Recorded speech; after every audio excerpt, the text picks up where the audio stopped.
Good morning, good afternoon, good evening, good morning, good kung ano-ano man. Maraming salamat.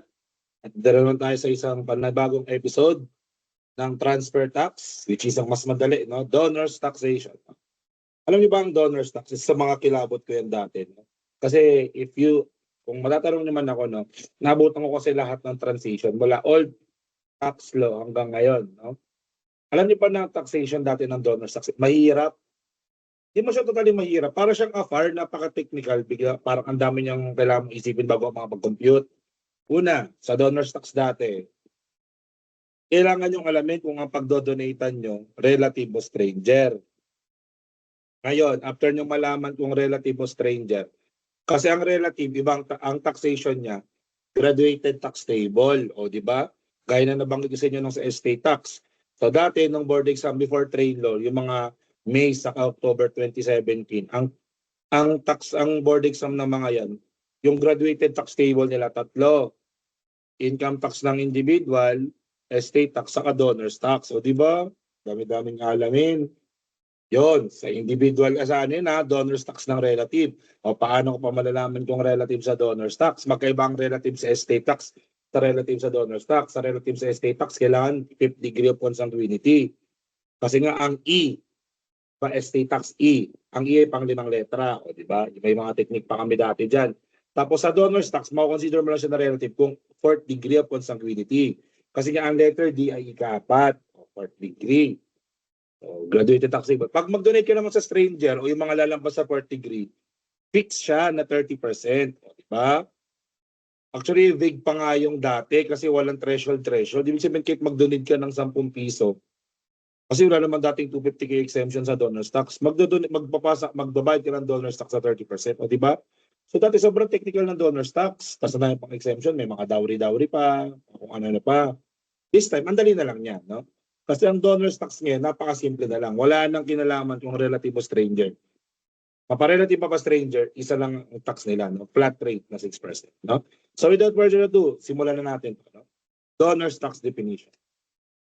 Donors tax is a gift tax, tama? Imposed on the privilege. O tandaan, saan inimpose? Hindi sa property. Kaya hindi property tax ang donors tax, kundi transfer tax and privilege tax. Kasi una, transfer tax din siya. Why? It is imposed on gratuitous transfers. Pinagkaiba lang ni donors tax kay estate tax, ito ay inter vivos. Meaning, parehong buhay, yung bibigyan at yung magbibigay. Donor and donee must still be both alive. Okay, nag-apply din po dito yung transfer for insufficient consideration. Later on, daanan natin, no? But I would like to emphasize that donors tax is imposed not on the property, not on the taxpayer, but on the privilege to donate. The privilege to donate property during his lifetime without any consideration. No, kasi nga, tandaan, hindi lahat kayang magbigay.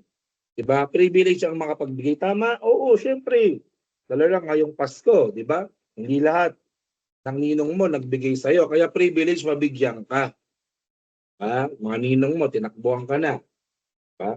Tandaan na ang donors tax po, privilege tax. Tax imposed on the privilege or right to transmit. At sino bang nagtatransmit? Si donor, di ba? There are two parties lang naman dito si donor saka si donee.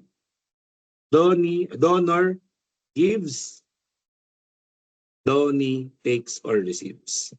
Okay? At kanina ang liability for donors tax, nandun na nga yung word kay donor.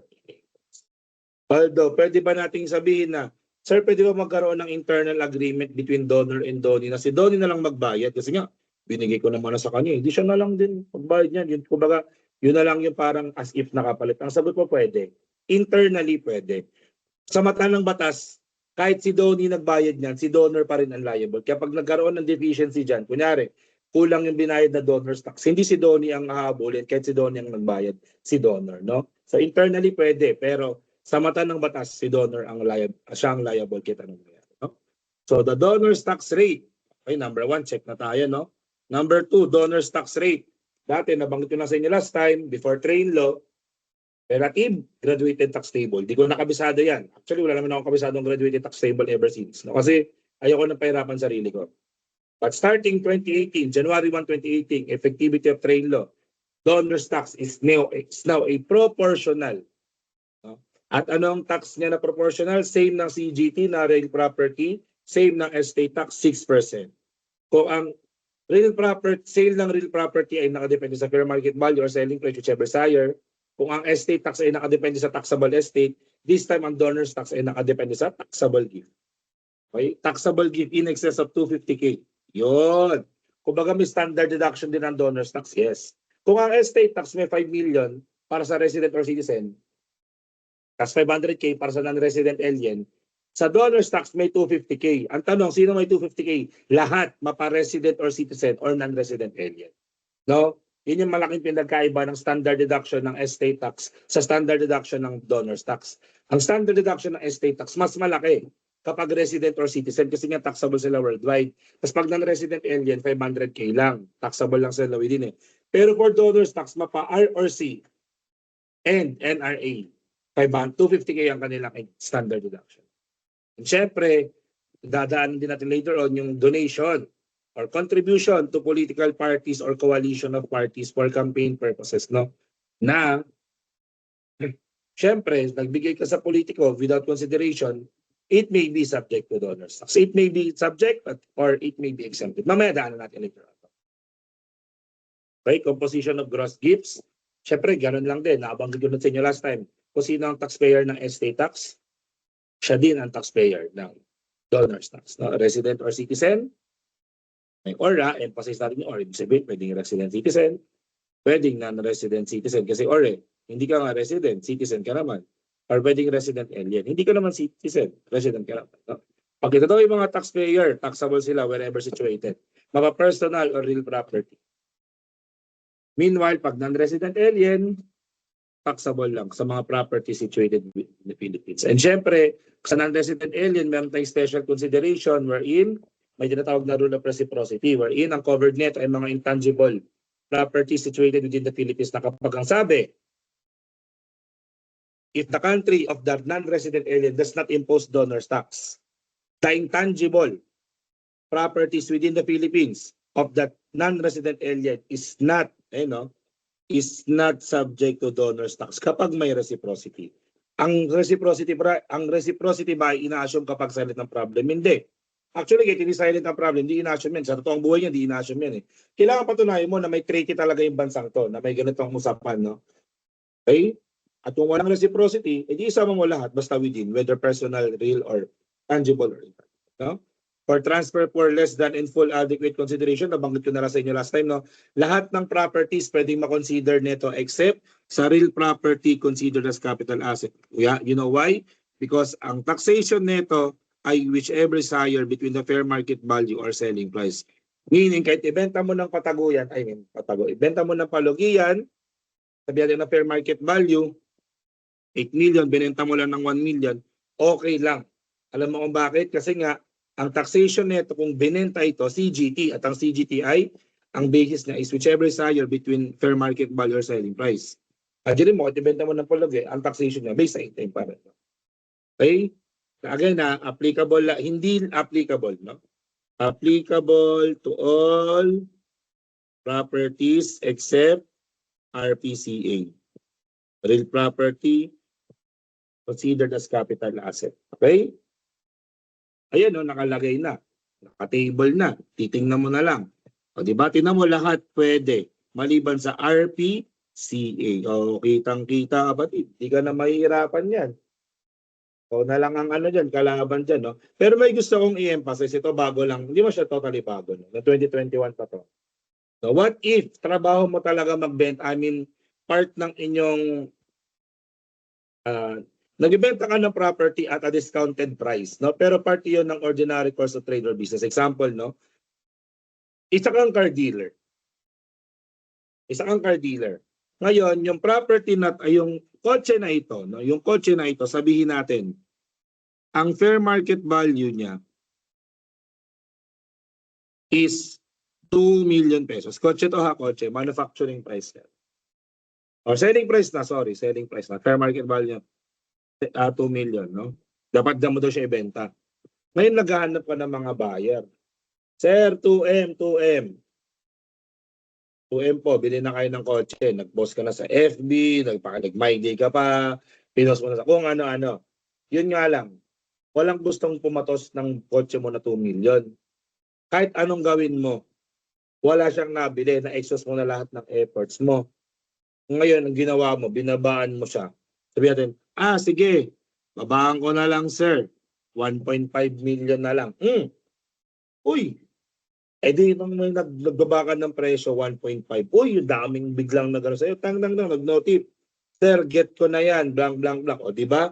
Imagine mo, dahil nagbaba ka ng presyo at wala kang intent, free from any donative intent. Kasi nga, di ka makabenta kahit anong gawin mo eh. Hindi daw siya considered na transfer for inadequate consideration. No? Yun ay in the course of trade or business or bona fide pa din, no? Bona fide pa din daw to kasi alam niyo ba na trabaho ng mga dealer ang makipag-negotiate ng price, whether higher or lower. So kung trabaho mo makipag-negotiate ng prices, whether higher or lower yan, at ito ay free from any donative intent, walang donor's tax dyan. Hindi po yan transfer for insufficient consideration, no? Yan po ay bona fide sale, hence not subject to donor's tax, no? Ibig sabihin, nakadepende kung yan ay in the course of trade or business or wala. Okay? So, trabaho yun ng dealer yun. Ay, paano kung hindi ka dealer? Kunyari, ano ka lang, normal na tao lang. Medyo mahihirapan ka dyan kasi hindi naman in the course of trade or business yung ginagawa mo eh. Kasi capital asset lang yung ginagawa mo. Diba? Kung dealer ka, tandaan mo kung dealer ka, anong uri ng asset yung binibenta mo? Ordinary yan. Dealer. Pero kung hindi ka dealer, kunyari capital asset yan, tapos binenta mo yung kotse mo ng palugi, naku, medyo mahihirapan ka yan. Hindi mo masasabing indan yan. Free from donative intent kasi una, hindi yan in the ordinary course of trade or business. So applicable sa mga ordinary assets. Diba? Ako kawawa. No? Kaya maiging bantayan nyo, lalo na kayo may mga knowledge sa taxation. Hindi porket nagbenta ng palugi, no? Automatic may donor's tax agad. No? Depende kung ordinary asset or capital asset. No? O, paano ba ang valuation ng gifts? Di ba? Kung gross estate ang tawag sa estate tax, syempre sa donor's tax, gross gift na yan. No? At ano ba ang valuation ng gross gift? Same lang din naman sa estate tax, ang pinagkaiba timing lang. Fair market value at the date of death, ang estate tax. This time, pag donor's tax, fair market value at the time of donation or gift. You know? Syempre sa real property, same lang din. No? Fair zonal value, best value, whichever side. Okay? At hindi lahat ng binibigay mo, dinodonate mo, ay subject sa donor's tax. No? May mga exempt gift tayo. At yung exempt gift ay ang nature neto, deductions from gross gift. No? Unang example na makikita daw sa tax code under the train law. Una, pag nag-donate ka sa national government, gifts made to or for the use of the national government or any entity created of its agencies. No? GOCCs, which are not conducted for profit. Oh, yun yung pinakamahalaga dyan ha. Ang dodonate ng national government or yung kanyang agency ay not conducted for profit. No, kasi may mga proprietary in function, may mga governmental in function. So to make it short, dapat ang dodonatan mo, governmental in function, hindi proprietary in function, not conducted for profit. Okay? Pag nag-donate ka daw doon, non-taxable. Ibig sabihin, halimbawa lang, example lang, magbigay ako ng 2 milyon sa Department of Health. Para saan? Para tulungan ko yung mga nurse doon, yung mga mga nurse doon. Para tulungan ko yung mga staffs doon at saka yung magkaroon sila ng pondo, di ba? Kasi di ba, kahol na yung DOH sa pondo ngayon, kaya ginagawa. Nanakawan na lang tayo sa ating mga contribution, no? O nag-donate ako 2 milyon. Ang tanong, taxable o hindi? Ang DOH ba ay conducted for profit? Malamang hindi. Governmental function yan eh. Therefore, am I right to say na exempted yan sa donor's tax? Yes. Okay, maliwanag yan ha. And pangalawa, gifts in favor of, ito medyo madami-dami, no? Educational, charitable, religious, cultural, social welfare, accredited NGO, trust, philanthropic, research. Ang dami, no? So, yan. Pag nag-donate ito sa mga to, yan ay exempted from donor's tax din. No? Mag-donate ko sa mga school, sa mga charity, sa simbahan, sa mga social welfare, sa mga NGO gaya ng Angat Buhay, sa mga research institution and organization. Exempted yan. Yun nga lang, hindi siya automatic. Ang may star sa baba, babasahin ko. Yun yung kondisyon para ma-exempt siya.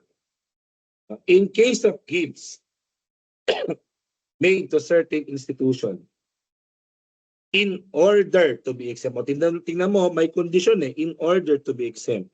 Dapat daw yung ibibigay mong gift sa kanila, not more than 30% ay gagamitin for administrative purposes. Mag-example ako para mas maganda. 2 independent cases. Number 1, nagbigay ako ng 2 milyon. Kanino? Kay Dr. Pilimon C. Aguilar Memorial College of Las Piñas, no? Sa school, isang government school. Government educational institution.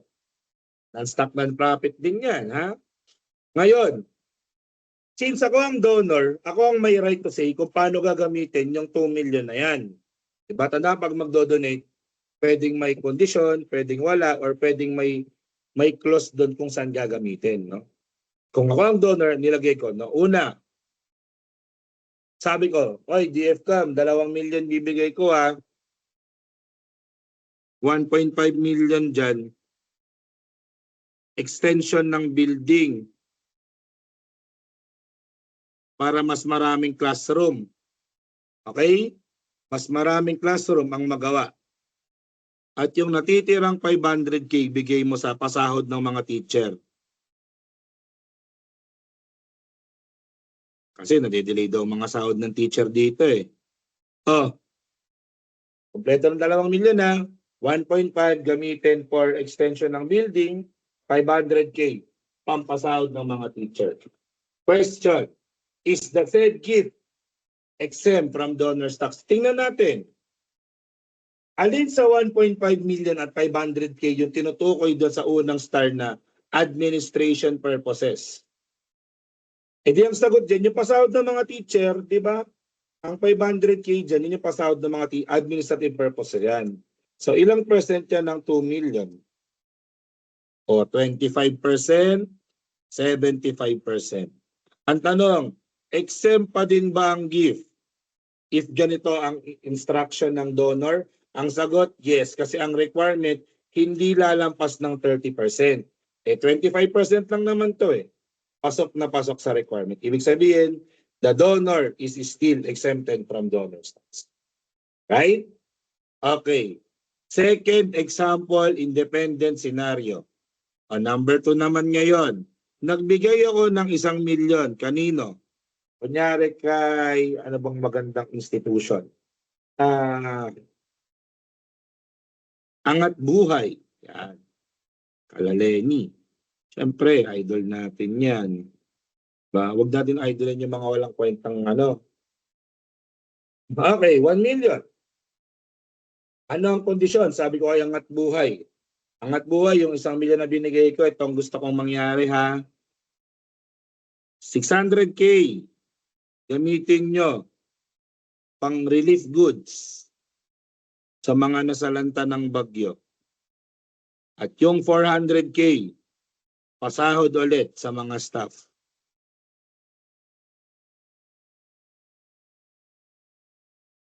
$600K pambili ng relief goods para sa mga nasalanta ng bagyo kasi yun ang purpose ng Angat Buhay. Tulungan yung mga kung sino man. Na NGO yan accredited NGO no?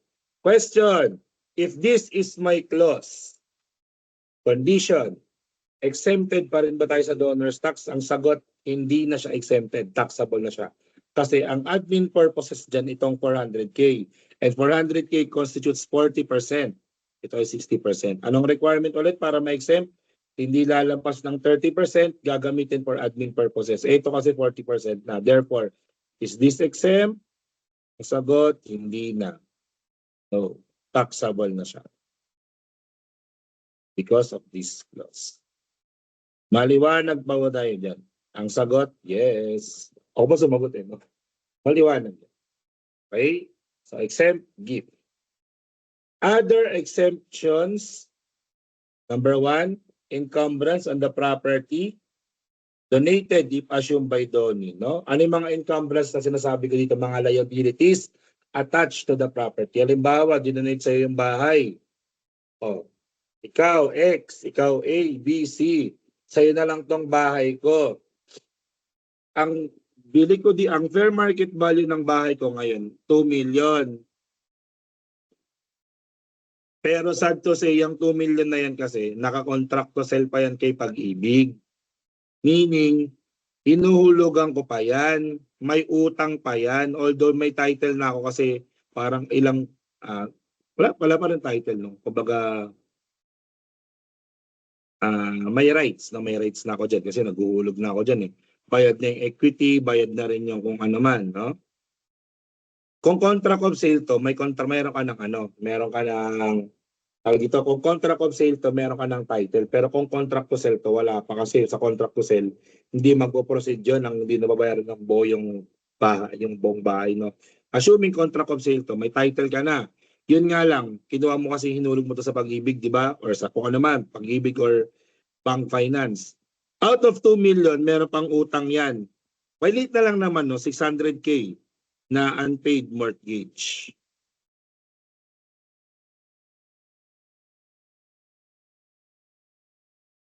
Okay, unpaid mortgage.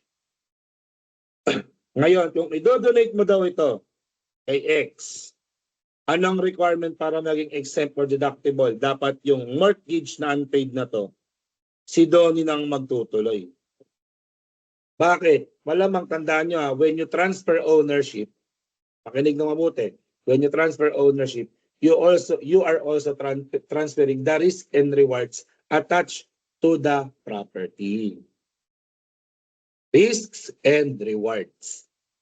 Ang mortgage ay part ng risks yan. Okay? So you assume the risk. The donee assume the risk. If the donee assume the risk, it is part of the exempt gift. Deductible po yan for donor's tax purposes. Okay? Pero magkano ilalagay mong valuation dyan? Sir, dapat 1.4 lang kasi 2 million minus 600. Ang gross gift mo, 2M pa din. Kaya nga gross gift eh. Tanda na sa gross gift, wala pang binabawas. Yung 600K, ipakita mo na lang as presentation ng deduction. May 600 kang encumbrance assumed by the donee. No? Para na siyang estate tax, huwag mong pag-offsetin. Kasi pag nag-offset mo, magkakamali ka. No? Lalo na pag ang tinanong sa board exam, per line item, how much is the gross gift? Ang sagot mo, 1.42M. Pero pag ang tinanong, how much is the net total gift or net gift? 1.4. Okay? Other deductions, those specifically provided by the donor as diminution, no? From the property donated. Pag sinabing diminution, nagbigay siya ng clause. Oh, bro, bibigyan kita ng 2 million na, 2 million bibigay ko sa'yo. Pero 1 million lang talaga sa'yo dyan. Yung 1 million ibigay mo sa Bantay Bata 163. O, yun yung tinutukoy kong diminution, no? From the property. Pag pinadaan lang sa'yo pero hindi sa'yo, pinadaan sa'yo lahat pero di lahat sa'yo. Okay? Number 3, exempted donations under special law. Napakarami nito, no?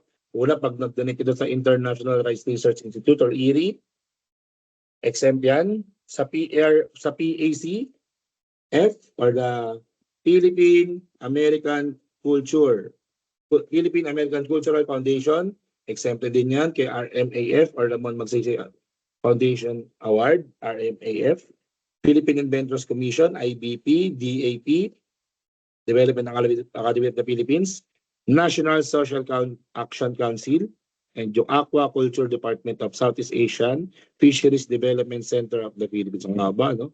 SIFDEC. Okay, pag nag-donate daw sa mga to, under special law, exempted yan. Pero gusto ko lang i-reiterate kung ano lang yung mga nabanggit under special law, yun lang talaga. Bakit? Mamaya kasi makakita ka dyan. Lalo na sa mga board exam, favorite to, tsaka sa mga ibang examinations, no? Nag-donate ka daw sa PICPAT. Ang tanong is, PICPA under special law? Ang sagot, hindi. Kaya pag nag-donate ka sa PICPA, generally speaking, yan ay taxable po. Taxable yan. Wala rin yan dito eh. Hindi naman, si PICPA po ay not sure lang kung siya ay non-stock, non-profit, government organization. I believe hindi siya government organization. Sarili siya. Kapag nag-donate sa PICPA, taxable yan. Boy Scout of the Philippines, alam ko di nabanggit dito pero kasama rin dito yan eh. Donation under special law. Okay? So what are the law that governs the donors tax? Ito matindi na ha. Kasi paano ba malalaman kung may donation na, no? Ano ba yung mga dates na kailangan kong tandaan? Una, number one, nabanggit na natin, naulit lang ulit, no? Tandaan na ang donors tax, hindi property tax, hindi forget transfer ng property, property tax na. Ang tinataksan natin dito is the right or the privilege to transmit property by way of inter vivos. Okay, ito na, pinakamahalaga. Ito na number 2, pinakamahalaga. The donors tax shall not apply unless and until there is a what? Completed gift. Kailan ba nakukompleto ang gift? Mag-example tayo. No? Halimbawa, bibigyan ka ako, sa'yo na lang tong ballpen ko. Umuo ka. Ang tanong, may donation na ba doon nung umuo ka? Ang sagot, wala pa. Kasi pag umuo ka, ang next step dyan, nalaman ko bang umuo ka? Kasi mamaya nalaman, umuo ka lang pero di ko alam na umuo ka. Diba? Parang maniligaw lang yun. Kunyari, nililigawan kita. Tapos sinasabi mo sa mga kaibigan mo, hindi, sasagutin ko na siya mamaya. O tayo na ba? Hindi pa, kasi hindi ko pa alam na sasagutin mo ako. Ganon din dito sa donor. Example ko lang po ha. Sa donor tax kasi, pag inabot ko sa ito ngayon, wala na, spoil ko na kayo. Pag itong ballpen na to, binigay ko sa'yo at umuo ka, kailangan malaman ko muna na umuo ka. Ang tanong, anong tawag doon sa stage na kung saan nalaman ko na umuo ka? Ang tawag doon, perfected pa lang yon. Sabi dito, the transfer of property by gift is perfected the moment the donor knows the acceptance by the donee. Oh! The donor knows the acceptance by the donee. Doon pa lang napaperfect ang donation. Ang tanong, nalaman ko umuo ka? Yan, umuo ka na. Sige, akin na lang yung ballpen mo. Check, anong oras na ngayon? Sabi natin ano ngayon, 12 a.m. na. 12 a.m. na, no? Umuo ka. Ay, may donation na ba nun? Ang sagot, wala pa. Perfected pa lang siya, pero hindi pa siya complete. Kailan ba nakukomplete ang donation? Ayan na, maliwanag na maliwanag. Na binanggit ko na kanina, pag inabot ko na sa iyo yung ballpen at nasa iyo na. Either actual or constructive delivery, no? Pag dineliver. Actually, delivery yung term, hindi accepting the delivery, ay hindi umabot yung delivery. Basta dineliver ko na siya, actual or constructive, meron na pong donation. Okay? Again, magkaiba ang perfected sa completed. Perfected, nalaman ko lang na umuo ka. Completed, pag dineliver ko na sa iyo itong ballpen na to. Sa'yo na to. Nakuha mo. Hindi sa'yo na. Yan, may donation na doon. At doon mag-run ang donor's tax imposition. Yun, maliwanag yan.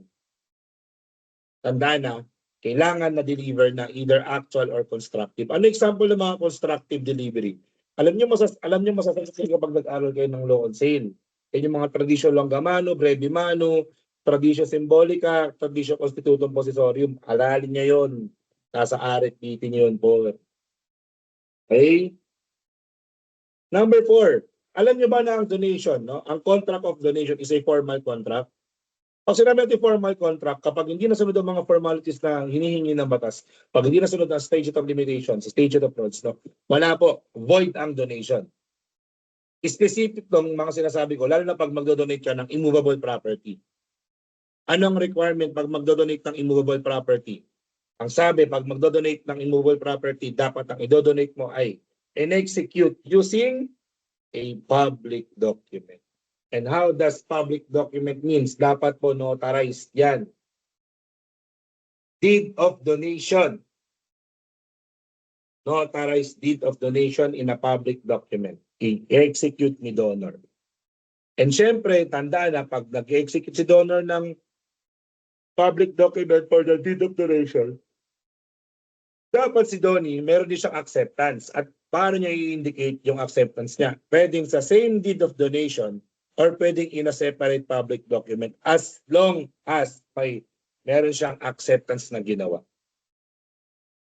But it shall not take effect unless it is done during the lifetime of the donor. Diba? Tandaan yan, pinakamalaga yan.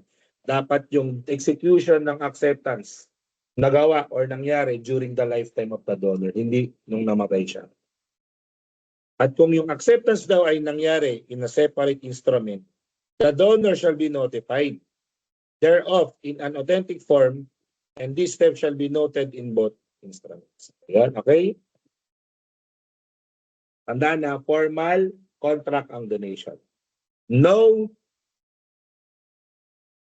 not pag nag-donate ng immovable property, pag hindi notarized, hindi public document, void ang donation. Walang donation. Meron pa isang requirement yan, hindi lang nakalagay dito. Pero lalagay na natin, di ba? Dahil lang naman gawa ng paraan eh. What if mag-donate ka naman ng hindi immovable, kundi movable property? Anong requirement naman pag mag-donate ka ng movable property? Ang requirement ng batas depende sa threshold. Kung lalampas ng 5K o hindi lalampas ng 5K. Kung lalampas daw ng 5K ang i-donate mo, ang sabi ng batas, it shall be still in writing. Ano dapat ang in writing? Both the donation and acceptance. Tandaan na, parehong donation and acceptance. Hindi donation lang, pati acceptance mo must be in writing also. Otherwise, again, donation is void. But if the donation of movable is not exceeding or not more than 5K, the donation or acceptance may be oral or in writing.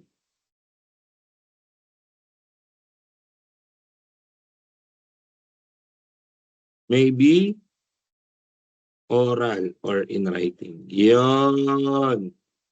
Dito pala pwede mag-donate ng sabi-sabi lang. O sa'yo na lang itong ballpen ko. Magkano may ballpen mo? 300. Akin na yan.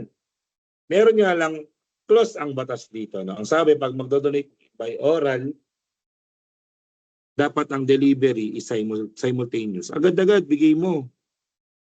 Sa'yo na lang itong ballpen ko. O sa'yo na. O binigay mo. Simultaneous ang delivery. Yan. Pag hindi nasunod itong mga to, donation is void. Tandaan, formal contract ang donation. Number 5, a gift that is incomplete. O, diba? Tandaan, kailan nga ulit nako-complete ng gift? Kapag dineliver. Ano naman yung dahilan ba't na-incomplete yung gift? Kasi mamaya, may mga condition na naka-attach doon or may mga reservation ng power si donor. Kaya hindi niya mabigay-bigay sa'yo yung complete ownership and control doon sa property. Example lang yan. Ikaw, ate, kuya, nanonood nito. Okay. Pag naging CPA ka, kapag take mo ng board exam next year, o kung kailan mo man gusto, ibibigay ko to sa iyong lapis na to. Question, may gift na ba nun o wala pa? Ang sagot, wala pa, because that is a suspensive condition. At alam naman natin kapag ang condition ay suspensive, kailangan mo na ma-meet ang condition bago ito ma-perfect or ma-complete. Ibig sabihin, no passing of board exam. Based on my example, no lapis. At kapag walang na-donate na lapis, walang donor stocks. Okay? And now, ano yung isa pang kondisyon? Ito naman, mas matindi. Kabaligtaran ng suspensive. O, sa'yo muna tong lapis na to, gamitin mo. Pero pag bumagsak ka ng board exam, babawiin ko yan. Ano tawag sa condition na yon? Or ano tawag sa power na yon? Revocable yon, revocable power.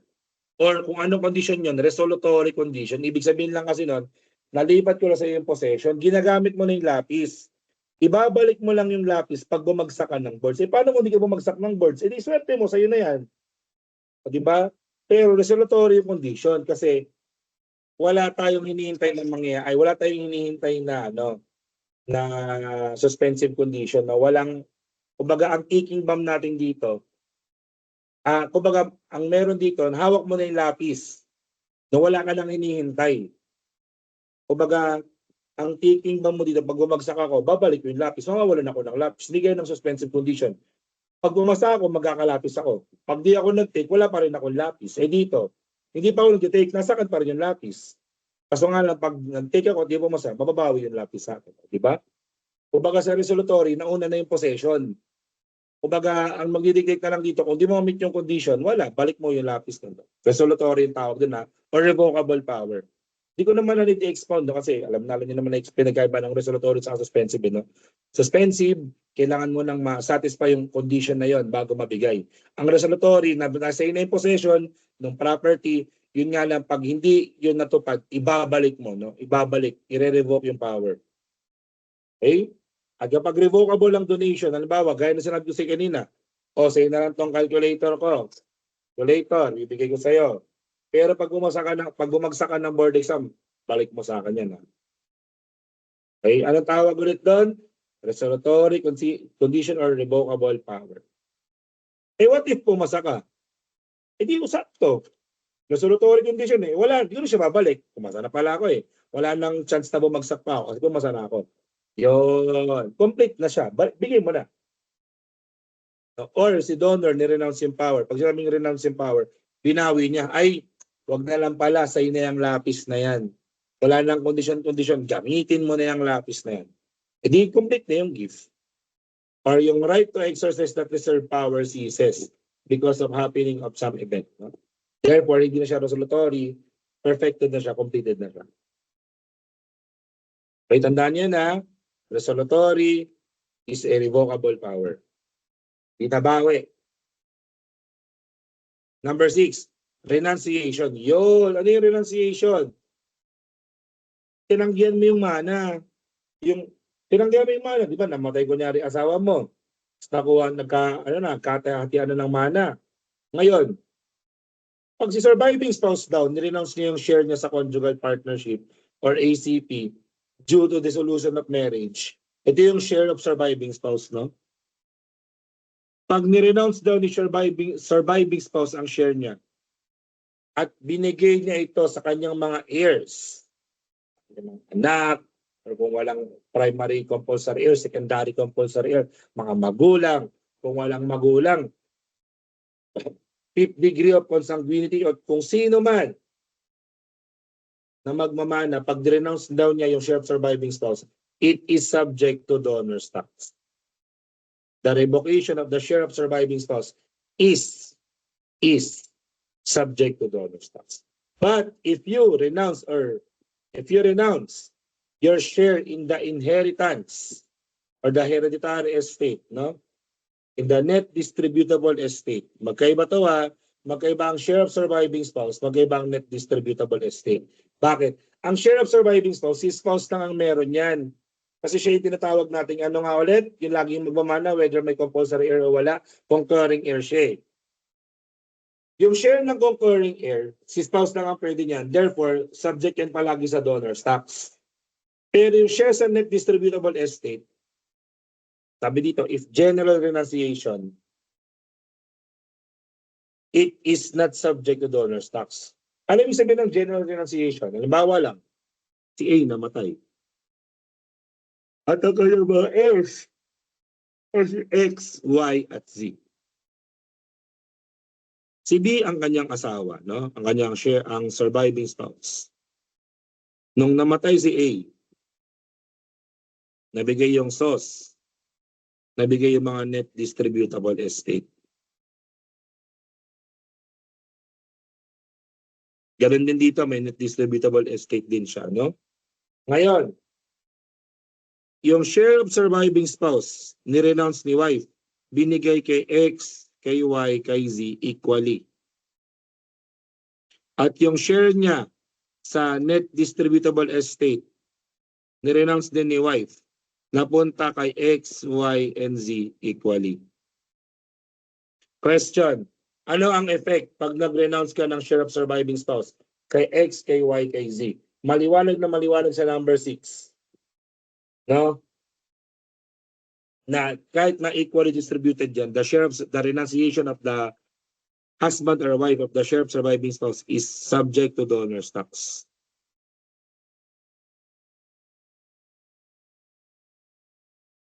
But for the share in the net distributable estate or the hereditary estate, if yan ay general renunciation, ano ibig sabihin ng general renunciation? Nag-renounce ka ng share mo pero walang wala kang binibigyan ng bias, no? Kumbaga lahat kayo makakatanggap on equal sharing. Kumbaga lahat mabibigyan pantay-pantay, walang nakakaangat kahit sino, no? Kapag yan ay general renunciation, equally, yan ay maliwanag na maliwanag sa labi ng number 7, it is exempt from donor's tax. Are not subject to donor's tax. But what if binago natin yung statement, ni-renounce ni wife ang kanyang NDE at tinransfer lang kay X to the exclusion of Y and Z? Anong tawag dyan? Ang tawag na dyan ngayon ay hindi na general renunciation kasi may pagkabias na. Meron ng advantage si X kumpara kay Y and Z. Ang tawag dyan ay special renunciation. Kapag special ang renunciation, basahin ulit natin number 7, unless specifically and categorically done in favor of identified heirs, which is the X in our example, to the exclusion or disadvantage of other co-heirs, it is taxable na siya. Oh, taxable na siya. Okay, to make it short, share of surviving spouse, whether equally or hindi, subject to donor's tax yan. Share in the net distributable estate or hereditary estate, pag equally distributed at walang exclusion of other heirs, general renunciation, exempt from donor's tax. Pero kung ang share ni surviving spouse ay binigay lang kay X to the exclusion of Y and Z, special renunciation na yan, hence taxable na yan. No? For the computation of donor's tax due, at takihin na lang natin ito later on kapag mag-solve tayo ng problema, natin sa problem solving na lang. No? Exercises. Mas maintindihan yan doon. Okay, at syempre, itong tax credit later on, daanan natin ito mamaya, no? Okay? I believe we can proceed na to the exercises, no? Iba, basahin nyo na lang. Then, syempre, mag-proceed tayo sa exercises para malaman natin kung naiintindihan nyo talaga yung discussion. Okay?